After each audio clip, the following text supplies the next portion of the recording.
autoimmune is more of a defensive pattern and cancer is more of a breakdown pattern. So when we look at a autoimmune disease in a female, it usually impacts firstborn females or females following females.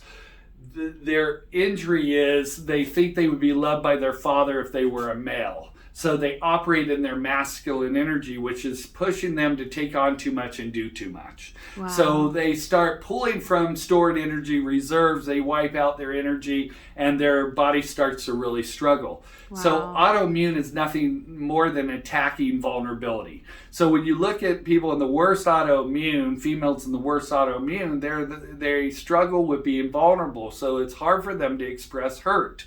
So what they do is internalize hurt, and then they have dysfunction relative to the hurt they deny. Wow. Okay? And of course, when you look at cancer, if it's breast or left ovary, you would look at firstborn females or females following females. So the action of the father wanting a son, or it's interpreted that if I was a male, I'd be loved differently.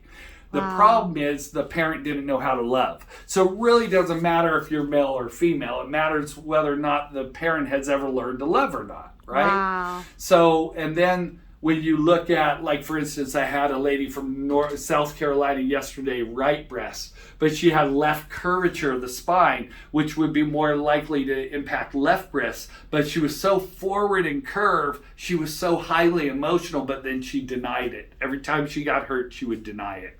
So that then became right breast cancer for her. Wow. When we looked at her pattern of her mechanism, she had such a dominant mother that was so wounded, all her mother could do was negate her. Wow. That's why women should never look for approval from dominant women, because dominant women have father trauma and their root need is father approval, not female approval. Wow. So when you're dealing with a strong female and they're not validating you, it's because their root need is father validation, not female validation. Wow. So no matter what you do, it's never enough for what they didn't do.